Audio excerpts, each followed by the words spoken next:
welcome to the first of the Think for Europe series of television programs. Today's focus is on the reform of public administration. And to help us figure out the who, the what, the why, and the how, we have in the studio Mailinda Bregu from Tirana, the incoming Secretary General of the Regional Cooperation Council, then Simonida Kaczarska, the Director of the European Policy Institute in Skopje, and Milena Lazarevic, the Program Director of the European Policy Center in Belgrade. Welcome. Let's first figure out what exactly is public administration. When we say that word, what do we actually mean?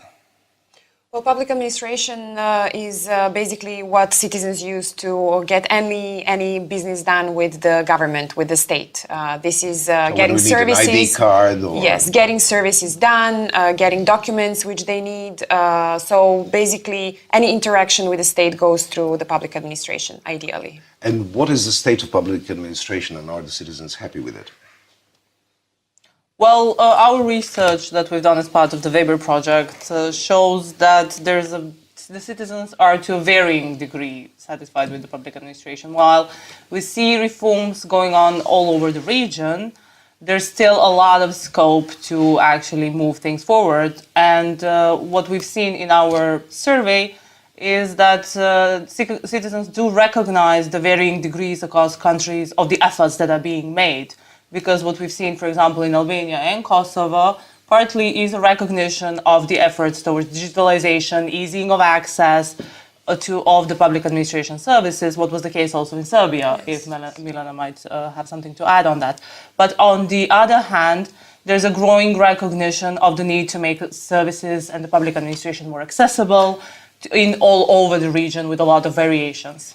Let's clarify the project that you were working on, Milena. Well, the Weber project is a project which is managed and conducted by the network of think tanks from across the Western Balkans. So we cover all the 6 countries of the Western Balkans. And with the support of the European Union and the Kingdom of the Netherlands, we have been monitoring and engaging, so firstly monitoring public administration reform from the civil society perspective, but also engaging with civil society organizations to build their capacities and their, let's say, skill set and tools to be able to participate in public administration reforms across the region. And the very rationale of the project is to build these local actors and local pressure, which can continue to support these reforms once, hopefully, the countries join the European Union. Reforms and changes are better if they go bottom-up than the other way around. Yes. And you obviously selected the regional approach, which is something, Mailinda, that obviously appeals to you as the next Secretary General of the Regional Cooperation Council, whose job it is to sort of work on a regional scale. Why is the regional scale important? Well, I think it's not only important because lately, during at least the last 2 decades, you are hearing more on the regional cooperation, especially after the devastating war in this region. But it is important because it is time now to build up the regional cooperation between countries in all the areas. Otherwise, we can't move ahead only by pleading and waiting from the European side, international and donors, if we are not going to speed up the cooperation among ourselves. And I think that this becomes of high importance in terms of trade as well, in terms of higher education and the level of speeding up the digitalization and the connectivity of people in the area, which I think was not really such a problem or such an issue some years ago. So the region was much more focused on building up peace, kind of reconciliation, which should still go. It's a long way. And now we are more thinking, or at least we should pay much more attention to how to improve the relations among us. So, and I'll cut on that. Somebody who has to fly from Tirana to Sarajevo, or from Belgrade to Sarajevo, it should go through Vienna, which I don't think it's really a good sign of regional cooperation. Or a businessman or connectivity, or a businessman who should move and pay some tariffs and border control documents from Kosovo should pay higher prices than that from, in exports I'm speaking, than that of Albania. So we need to find ways for that regional cooperation to really work. Yeah. Now, this is regional cooperation within the domain of the civil society. And you two come from civil society organizations. Why is the civil society engaged in the public administration reform, which is the business of the state, after all? Well, civil society has to be engaged in public administration reform because going back to what you mentioned before, it is the natural force which would provide bottom-up pressure for the public administration reform and for the services that we are ultimately getting from the state. Because civil society, and this has become a very vague and ephemeral term at times, is supposed to accumulate, to aggregate the demands of the citizens. And be a kind of a watchdog as well? And be a kind of a watchdog as well, to provide inputs from the grassroots level as to what are the needs actually from the citizens, but also from businesses, from employers associations, from syndicates, going a bit broader than the typical NGO speak that we tend to use. So from that perspective, civil society can be seen as the biggest user of public administration. So in this sense, there's a lot of functions that it performs. On the one hand, it is a user of the public administration, it has the watchdog function, but it's also there to remedy, to provide suggestions for remedies and recommendations as to how can we improve the services that the state provides in many levels and the support that the state provides as well, because it's not just services. If I can just add there, I think that there is a very, let's say, very thin line and let's say balance which the civil society needs to create in its relationship with the government, with the state. On the one hand, yes, we need to be the controlling, to exert this controlling function. But on the other hand, the governments also, especially in our countries where there is a very low capacity, where the governments are still, let's say, facing problems with analytical capacity to analyze, to prepare legislation, to prepare policies, CSOs can be partners and they can provide help to the state. So it's a kind of a balancing approach for the civil society. To what degree do you feel that you're accepted as civil society by the governments in the region as equal partners, yes or no? I would say medium. To a varying degree. It goes across, it's very different across regions, across countries. It's very different as to the political context at a certain point. Even between the institutions. Even between the institutions. Yeah. And in many cases, our research does show that it takes a very committed civil servant on the other side in any ministry to establish a very long-lasting relationship with civil society. Yes. But it's very ad hoc. Mylinda, you come from the government. You will be working in transnational organizations. To what degree... I come from politics, then government is part of that as well. Yes, it is. To what degree do you find that the civil society in the region has been accepted as a partner who's relevant in the reforms which face the region, not just in the field of public administration, but overall? Well, I should say that there is nothing wrong with governments or politics, but definitely the political commitment should be a good one. So, and then be on the positive side, and then transparency and to understand the need, not only it's not a desire in there, but to understand the need for other actors as well that might help governments and politics. That is really of high relevance and of high importance.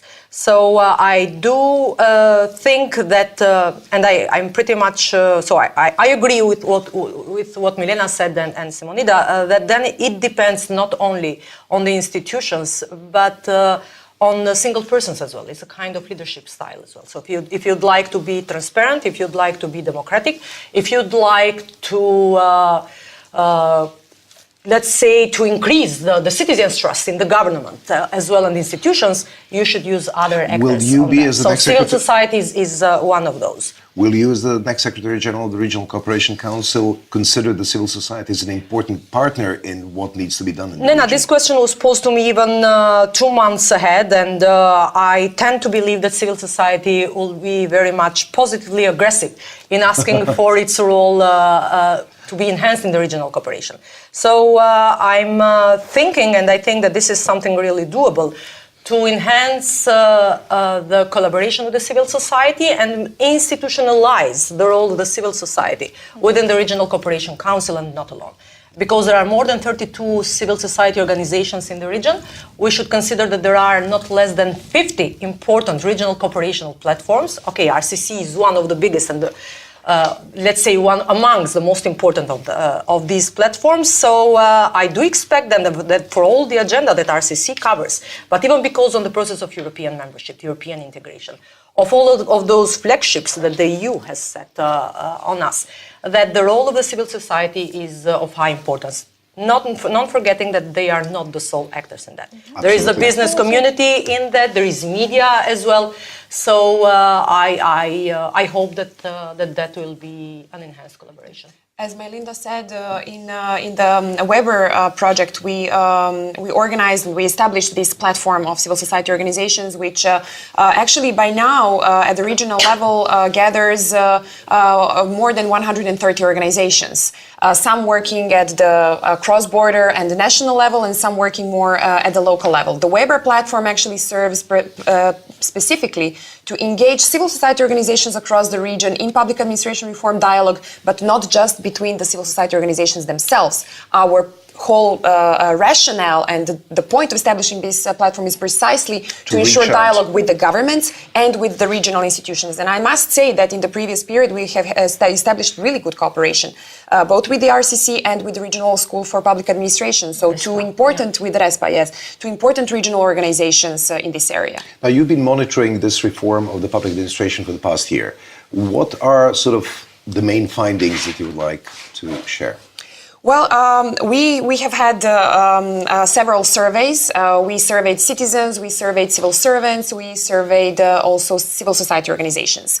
And I can say that among the civil servants, perhaps the most surprising and the most interesting finding was that across the region, when asked if it's in their institution, one needs to have connections, political or personal connections to get a job, almost half of the respondents, almost half of the civil servants tend to agree. And that surprised you? Well, to be honest, I mean, we all expect such perceptions from the general public, but we didn't expect to find the civil servants themselves. Okay. Because that would kind of mean that they are agreeing and admitting that they themselves were also hired that way. Bluntly speaking, through corrupt. personal, yes, in a way. When we asked for the citizens, the most important findings were related to public service delivery, so delivery of the public services. And one interesting thing was that only 1/3 of the citizens across the region believe that they have the opportunity to provide feedback and opinion on the quality of the services which they offer. And with the civil society perceptions, it is really difficult. Overall, we found that they are very, very negative. So I think that also among the civil society, sometimes I think we also need to work on seeing also the positive sides of things. But in general, civil society organizations tend to see and to feel that things are, for example, compared to the implementation of the legislation, freedom of access to information, that things are much, much bleaker than others see them. Let's stick to the words citizens first, which is also the name of our television program, but also it is one of your mottos. Do the citizens actually come first, Milena, in your opinion? Well, are we going in that direction where citizens will be first? The governments are definitely proclaiming, increasingly so, proclaiming in their policies, in their strategies, they're proclaiming that citizens come first, that their objectives are to create administrations which put citizens in the first place and which sort of look at the citizens as customers. However, implementation is still far from that. First of all, governments and even civil servants admit to that. Governments very often are so consumed by their daily activities that they forget who their primary customers are and what is the role of the taxpayer as someone who finances the work of the government. At the same time, I think that civil society organizations sometimes are so consumed by their relationship with the government that the civil society organizations also sometimes forget about the citizens. And this is why we somehow put this as a very, very strong part of the slogan of our project, to mind the reforms, but also to ensure that the citizens come first. There's a wonderful expression coming from the United Kingdom called the civil service, which is another word for public administration, and people working in public administration are called civil servants, i.e. servants of the citizens. Is there a growing realization in our region that this is actually the case? Of the civil servants, you mean? Yes. Okay. Well, I would say so.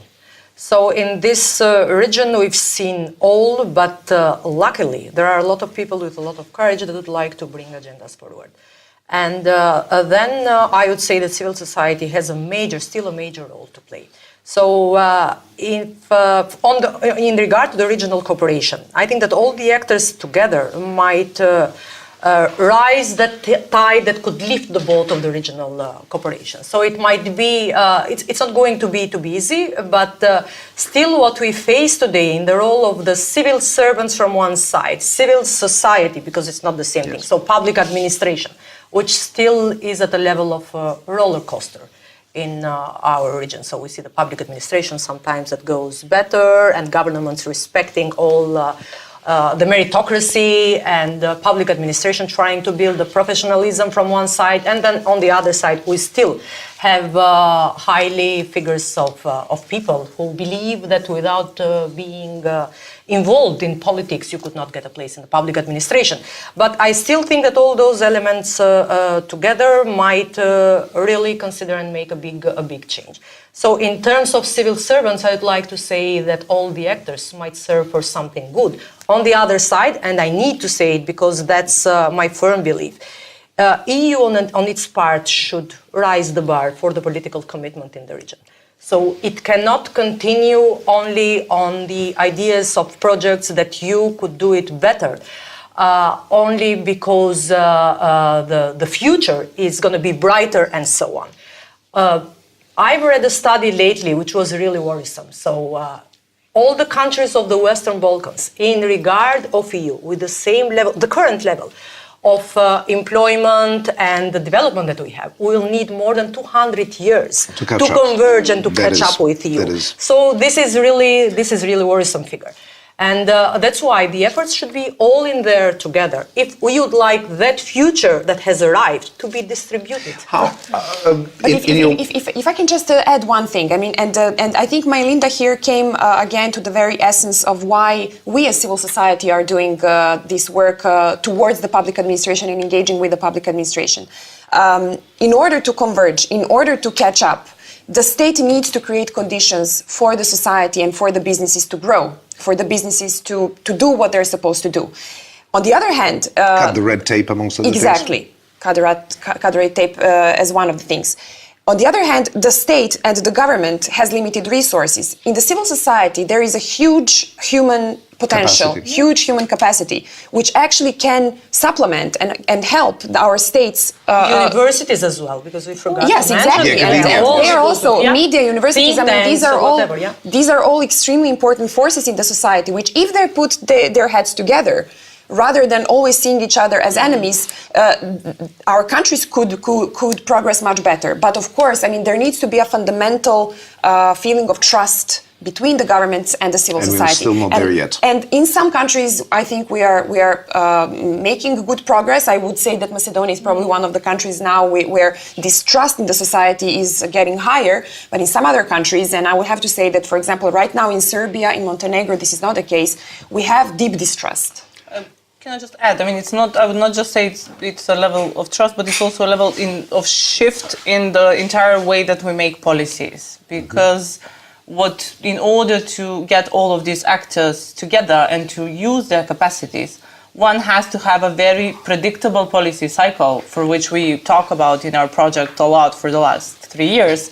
And for this predictable policy cycle, civil society needs to be able to prepare and to be consulted early on in the process, rather than just to be added as an appendix at the end of it. Right. Let's look back at your study. Are there any specific recommendations? You'll continue the monitoring, of course, but are there any specific recommendations which will be some kind of a reference when you do the monitoring in, let's say, a year's time? Well, recommendations will come very specifically at the national level, but we do have some key messages, I would say, at this point. First among them is that governments, as Simonida just said, need to include and consult the civil society and the public early on, when they start developing their policy documents, strategies, legislation. Because if we get consulted just on the color of the cherry on the top of the cake, that is not the point. We want to be... Cherry is usually red anyway.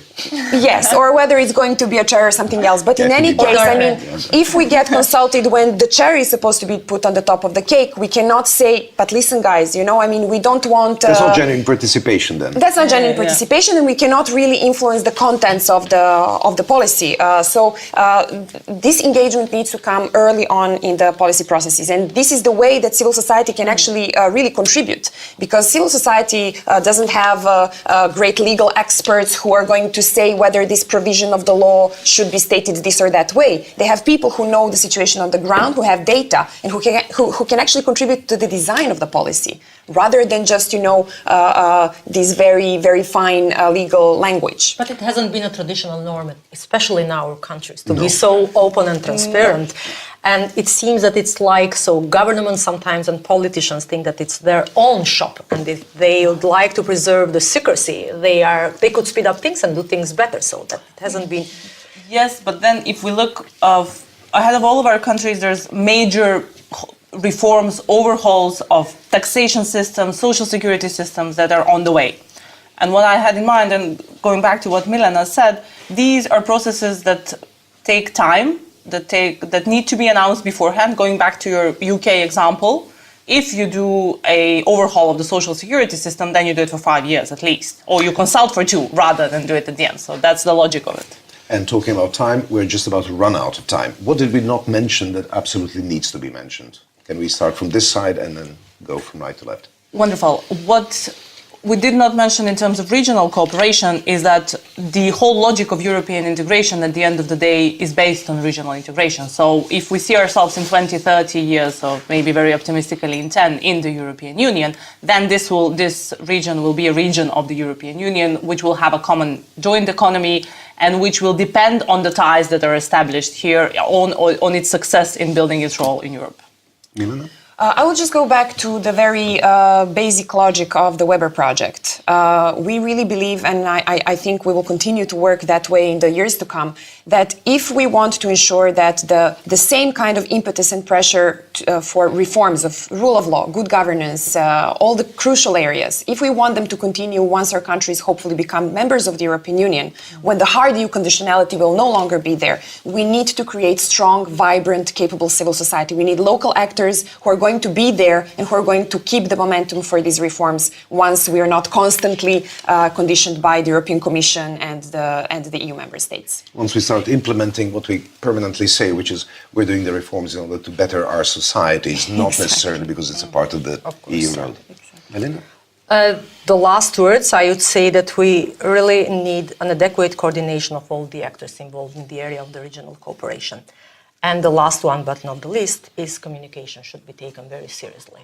And we've discussed on that a lot. Few citizens, and that is not my concept, but data coming from all the surveys in the region, are really, they don't really feel attached to the initiatives that of regional cooperation and all the reforms that the region is going through. So I think that element as well should be taken very seriously. Simonida Kaczarska, Milena Lazarevic, Melinda Bregu, thank you very much. Thank you. Thank you.